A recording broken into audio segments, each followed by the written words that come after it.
Hello, my name is John Waterhouse. I have to do that every so often because Barbara reminded me yesterday this is only my second message in 6 weeks. So I've been saving up for you. I thought maybe today I'd talk about the science of mind. What do you think? The reason, I want to thank you guys again for coming up and sitting here. I want you today. It's important for me to have your energy today because I'm going to be pushing some buttons here in a minute. Science of mind. The reason I love the science of mind is because it's practical. It's pragmatic. It's designed to help our lives work better. The thing is, though, we have to use it. It doesn't happen automatically.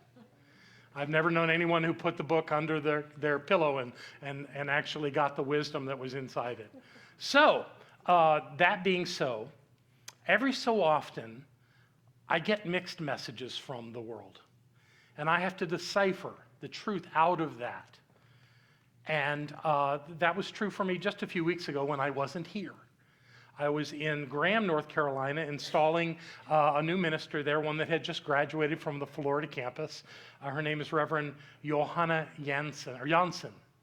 Her name is spelled with J's, but she's from the Netherlands, so it comes out with Y sounds. And she's a sweetheart and doing a great work in that little town of Graham, just the other side of Greensboro, North Carolina, because I knew you didn't know where that was. But I went over there and installed her, and in the installation ceremony, there was a line that was particularly poignant for me, a question, because in charging a new minister, you ask them questions, and they're supposed to answer in the affirmative. And so you never know. But this is what part of that charge. It read, will you stay constantly aware of divine presence within you and within all people? Will you see everyone as whole, perfect, and complete in mind, body, and in spirit, regardless of outward appearances and circumstances? And she said, I will. And at that moment, I just thought, that's a lot to ask of people. And in this case, we're asking it of a minister, but in essence, we're asking it of all of us. Because that's the essence of the teaching of science of mind. If there's only one presence and one power, it must be present everywhere and always. In everyone, as everyone. Do you have people in your life that you maybe are not so sure about? Then you still have work to do.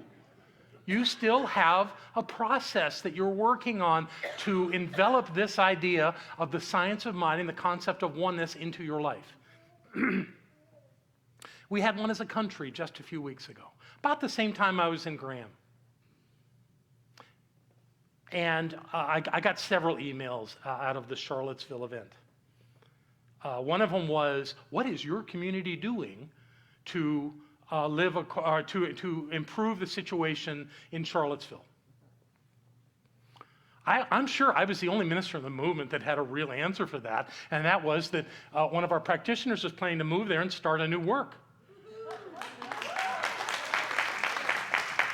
I did not reply to the email because I felt that answer was a little arrogant. Like whoever was asking wasn't doing that much. So I let that one alone. And then another one came. And this was an actual statement from our organization. It's excerpted from a position paper on Charlottesville. Let's read this one. Let the perpetrators of hate and its firstborn, white supremacy, stand naked and vulnerable before a civilized society and have its immigration status revoked. What? No. Yes. These are the true enemies of the state, and whether born on this soil or not, these are the illegal immigrants and fake citizens whose diverse attitudes bring no value to our great republic. Now, I'm not saying in any way that I think that white supremacy or the Ku Klux Klan or anyone that shares those values align with my values. They don't. They never will. I believe in the diversity of our culture. And I think that's one of the things that makes us the strongest, is that we are not all the same.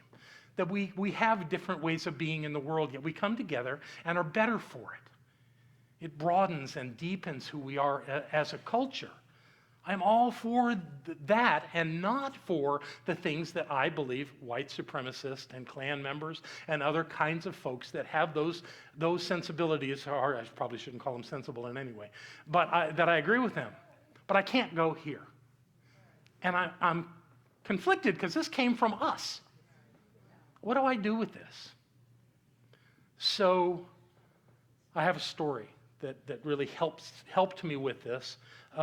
Some time ago, not long ago at all really, just a few weeks ago, I went to our landfill with all of the fluorescent tubes that we've taken out of our center and replaced with LED lights. Isn't that great? Let me tell you how great it is. Barbara met with some people about solar power, and they did a study here. And after we changed over to LED, looking at our light bill, they said that we would not gain any value from having solar power here because we have reduced our overhead so much of our energy with the LED lights. So I'm very happy about that. Yeah, okay. And I have diverged from where I was. Oh yeah, back to the dump. So I'm driving back from the dump, and there's a story on the radio, the guy telling a story. I don't know what channel it was on, but I was listening, and it just captured my imagination. So I researched it, and I looked to see who this guy was that they were talking about. Let me show you a picture. Oh, no, I have more to share before I do that. Hold that thought. I'll be right back. This happened at the beach. This was so cool. We're laying on the beach. I'm talking about this thing that's kind of working in me that I'm going to come back and talk to you about. And Barbara says the most profound thing. If you stand against anything, you stand in it. I'm married to a prophet. And I sat with it. That's absolutely true. If you stand against anything, you're engaged in it. You are it. You are with it. You are not separate from it. So when you take something on in a battle format, that's what you're going to get. You're going to get a battle.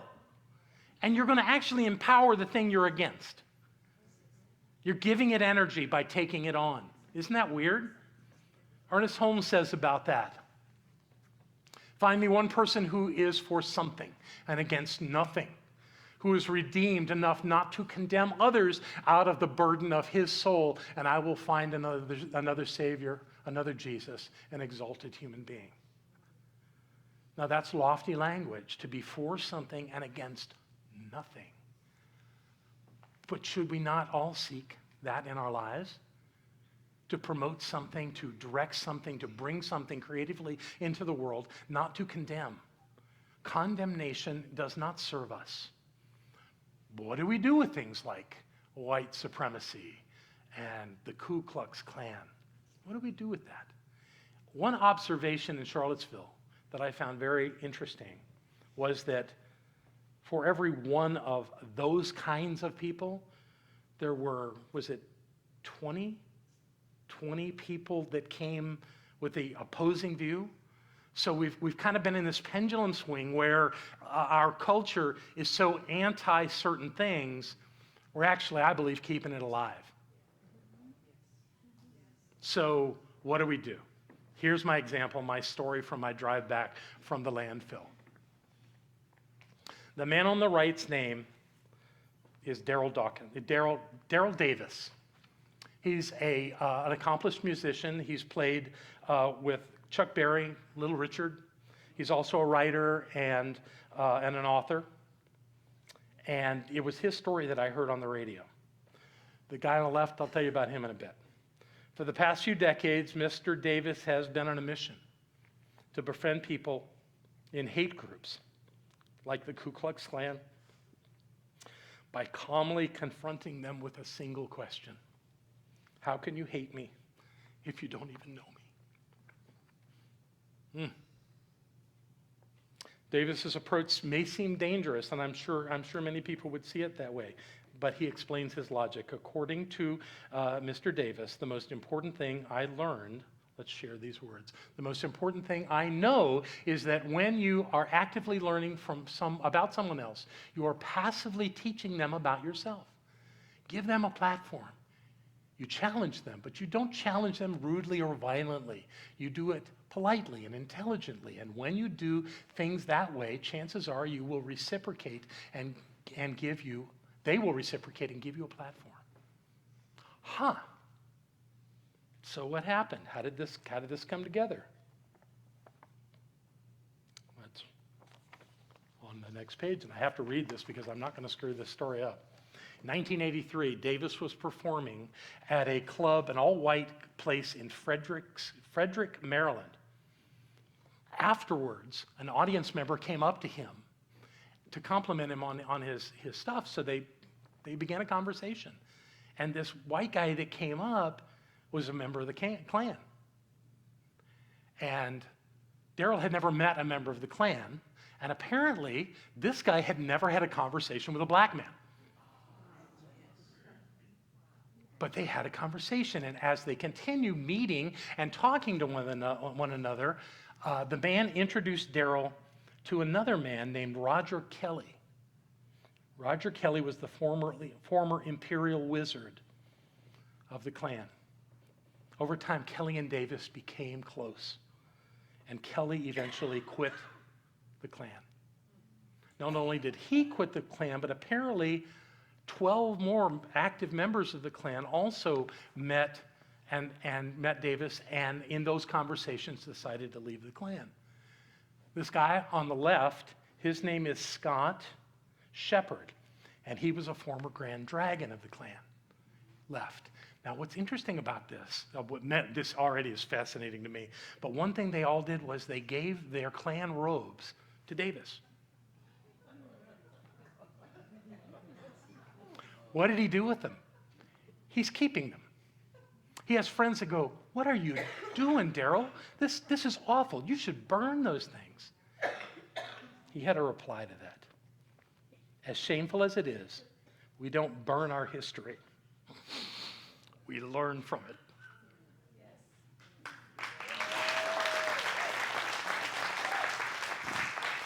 To me, this is pure science of mind. This is finding the good and a way to deliver good into the world. A way to open hearts and create communication, open dialogues, and do something different that's been done in communities in this country and around the world for generations, for millennia. Hating somebody else because they're different. It's an archaic idea, and it's dying. It's dying. And we need to let it die. We don't need to go to war with it. We need to see it being gone. And not that the people that think that way have to die or be gone. They just need to change their hearts. Then we have that world we want. And so I really admire this man for his willingness to take something on like this, to spend his life seeing this as his calling, is to find these desperate people, despots out there that are claiming something they don't really understand, that are living by some creed that they have never proven.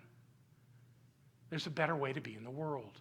And I believe that we as students of the science of mind have that within us to bring things like that to the world, not to fall into the trap of condemning, finding fault, blaming the people who do things that we would never do, but to know that the presence of the divine dwells in them as well. It has to. Either it's everywhere or nowhere. And I believe it's everywhere. You with me on this? Yes. Good. Okay. So take a deep breath. And we'll let this one go and talk about the next current event. The southern part of Texas is a mess right now. This is a picture from downtown Houston. Thousands and thousands of people out of their homes. 500,000 cars totaled from flood damage. What a crazy thing. I used to live in Houston. I lived there for 13 years. I know all about Houston, so when they talk about these neighborhoods, I know where they are. And to imagine them 3-4 feet underwater up in houses, beautiful houses, it's just, wow. That's what an average neighborhood looks like. And if you get a sense of it, some of them are up in green grass, but plenty of them are down underwater. And you can't get around. You just can't drive through that. So people are stuck. And I understand 36 people died during the storm. And Barbara asked an interesting question. Houston's millions of people. How many people die there normally? So I don't think it was a life and death thing as much of a lot of damage thing. Imagining over $100 billion worth of damage is incredible, and that's all got to be dealt with. But the first thing it had to happen was there had to be rescuers. People had to come in and help. There weren't enough people there that lived there to do it. So people had to leave the safety of their own homes, go into a place like this, and literally save people. And a couple of them were ours from this center. And you probably won't remember them because they've been gone from here for a while, but that's Guinevere Rose with Errol. Some of you remember them. Yes. They left here to go to the Four Corners area in the southwestern United States to work with the Navajo people. But right now, Guinevere's in Houston. Yay. She's doing relief work there in Houston. So she's given up the safety of the desert to go into a very flooded area, and I just admire them and bless her and send all kinds of good ideas and love to her for doing that. And I'm sure Errol's home with Elijah, taking care of family matters. I don't know if you'll remember this young man, but one day he announced to us that he was leaving our center and going into the Coast Guard. His name is Graham McGinnis. His father, Tim McGinnis, often still comes to the center. And he was just a boy. I think he was 18, 19 years old when he left. He's a man now. We blessed him with the eagle feather here and sent him off to do good work, to do good things in the world. And he has done that. He's a rescue swimmer with the Coast Guard. And in the last few days, he's saved a number of lives. He even helped a woman deliver her baby in the middle of a rescue. Isn't that amazing? So we're doing good work in the world. There are people from here. I hope you'll come and do this concert. I hope you'll share in this experience of supporting those people. When I talked with the minister in Houston, Jesse Jennings, he told me, this was like 2 days after the event, it was still, right after the rains had stopped, that they had contacted 95% of their members and knew exactly what was going on, that some had lost everything, and that they were working to support them, and they were organizing groups to go out and rip out sheetrock and empty houses of ruined furniture and such, so they could begin to rebuild. And we really want to support them, so that's what we'll do with that concert. And being able to help like that really makes a difference. And that's the kind of thing that we want to bring to the world. An opportunity for people to help themselves through these kinds of things that are tragedies. It's such an interesting thing, this idea of going and helping. It's so different than what happened in Charlottesville, in that there was someone who was rescued that said, it doesn't matter what color, religion, or political affiliation that rescuer has. They're going to accept their help. You know, there are times when we can just let go of those things and be people, supporting people. And that's a better way to be in the world. You know, they say the early Christians the early church, the Christian church did not grow because of people thinking this idea of a single God with a God-man son dying for everyone's sins was what made it grow. That wasn't it. The reason the early Christian church grew was because they were happy. And people saw them and said, I want to be happy. And it was a world based in survival, not in joy. So they presented a new concept of how to be in the world, and the Christian church grew and grew and grew to its, bureaucratic state. Nonetheless, people desire that idea of joy in their lives, of having happy, healthy lives. And when people find this teaching and apply it to their lives, that's what they get. That's what we get. And I think we're doing pretty good with that. So please, if you do spiritual mind treatment or any kind of prayer work, know the best for those people in Houston. And come be with us for that special event on the 15th. And know with me that all things are unfolding exactly as they must for us to evolve as a species of humans on planet Earth. Truly, we are not humans. We're just in human bodies. We are spirit beings. And we're remembering who we are, and we're doing a nice job of it. And I am so grateful to you for being a part of this community and for being a part of this love fest that we do to create that in our lives. Barbara's teaching this class by Fenwick tomorrow night. Fenwick being Ernest's older brother. He just looked younger. And it's always good to expand our perceptions of the science of mind from other thinkers. Ernest never wanted to be this iconic leader. He just wanted to be Ernest. And the fact that there are other people that teach those same things from their perspective broaden and deepen our understanding and make it richer. So come tomorrow night to class. You'll love it. We're doing good work as a community. We're raising our kids in this stuff. We're making a difference in the world. So think about that stuff that I talked about, Charlottesville, and support the people in Houston with your prayers and with being here for the concert. And we'll just keep doing this great work that we do. I love you so much. Thank you.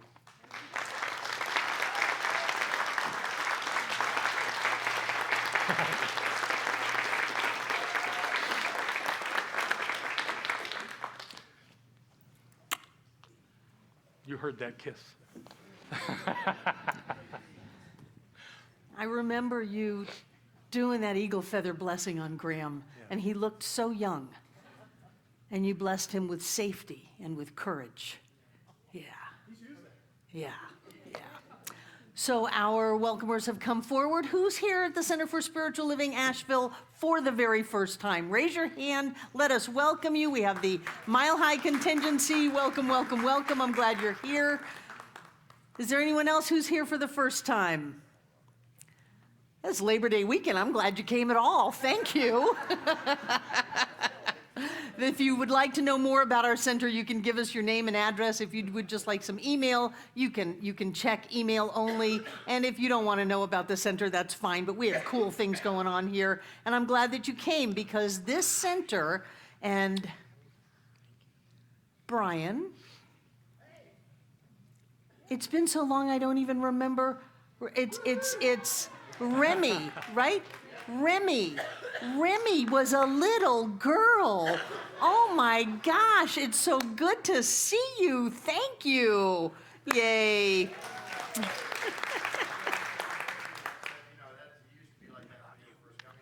I remember when you were born and your father stayed awake all night to make sure your heart didn't stop. And he stayed awake for days to make sure that you were still here on this plane.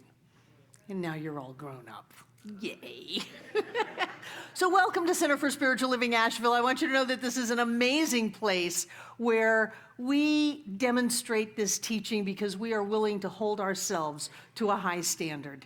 And I think that we have created an amazing community, and I'm so glad that we get to be a part of this center. Welcome, welcome, welcome. And now I'd like to invite our prosperity acceptors to come forward, take out what you're going to give. And I know that there are many different ways that people give to this center. So whether or not you're putting something in the baskets, whether you use the donation station in the social hall, whether you give through our auto giving program or go on PayPal to make your donation, know that I am grateful. And those of you watching online, you too can donate by going to the Donate Now button, which will take you to our PayPal page, and you can be a part of this increasing flow that we have all found in life. Because if we give it away, it will come back. And we live in an ever-increasing universe, so it always comes back greater and greater and greater. And so what I like to do is open my hand and put the gift in it and cover it with the other hand. And just breathe that in. And know that God is the source of all supply. That money is the action and the flow of spirit in our lives. And each of us is filled full to overflowing with that presence of spirit.